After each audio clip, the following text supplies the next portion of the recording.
ดีเนาะตอนนี้ฮะไอ้มีผู้สาววะตอนนี้ฮะก็อยู่ในต้นลูกพี่น้องเนาะตอนนี้ฮะก็อยู่ในต้นแต่ว่าเฮาสิไปบุกต่อไปหน่อยเพราะว่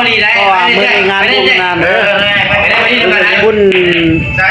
สบังแก้วกันเลยไปเด้อไปได้ค่อยเจ้าแก่เลยน้องมาไปแล้วไม่ใช่เรื่องอ่ะนี่เพื่อนเรามีเรื่องที่ใช่ยังอ้าว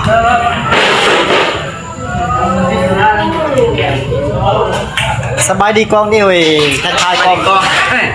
สบายดีสิออกรถเนาะสิไปบนงานบุญเนาะพี่น้องเนาะนี่บอกเลยครับมาแล้วเนาะเป็นซุปเปอร์รถอยู่แม่ปุรีเนาะเอ้าฮอดเฮือนจังสิถ่ายใหม่เนาะพี่น้องเนาะหยุดกล้องก่อนเรียกว่าฮอดงานบุญเลยเนาะพี่น้องเนาะ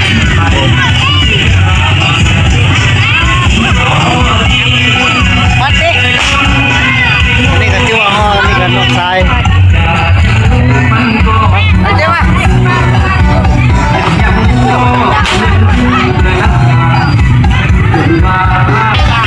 ก็ซื้อกระตุ้นเนาะพี่น้องเนาะแต่ว่ามันแพงเกิน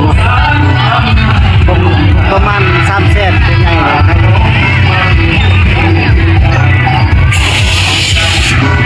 ลายนี่มันแพง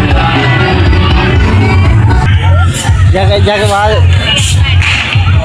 ตัวได้ดอกละแสนน่ะงั้นน่ะ3ดอกละแสนน่ะช่วงน้อยนี่บ่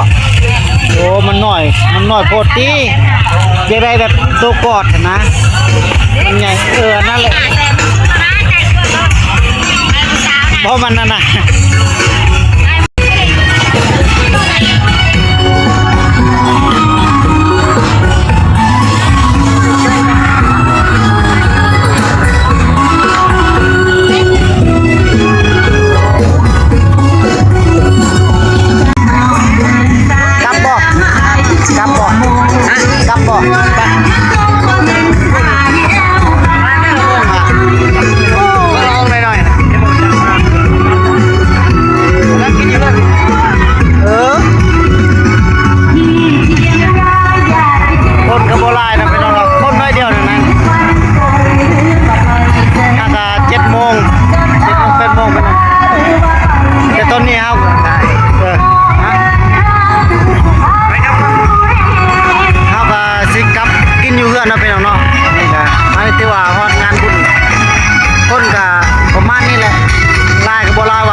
ปีกายปีซื้อดีใครเนี่ยเลยใครแต่ว่ามีทหารยามเนาะ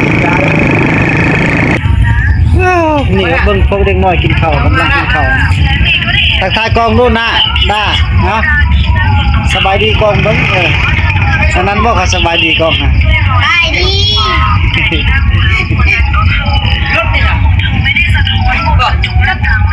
รถแปลงง่วยไงอาหารเนี่ยแม่มาแล้วเด้อกินข้าวเด้อนี่แซ่บบ่ยังไม่ได้กินแล้วยังไม่ได้กินนะคุณนี่กินแล้วว่าคุณใครนั่งอยู่ภายในรถแม้แต่คนขับถ้าทุกคนเป็นเมย์ทุกคนจะยอมลงไปได้หรือเปล่าคอมเมนต์มาบอกกันหน่อยนะเทว่านี่แม่ว่าฮอดเฮือนแล้วเนาะพี่น้องเนาะกินนี่เทว่าอยู่งานบุญเนาะแต่ก็มีฮอดเฮือนแล้วเฮาก็มาฮอดเฮือนแล้วพี่น้อง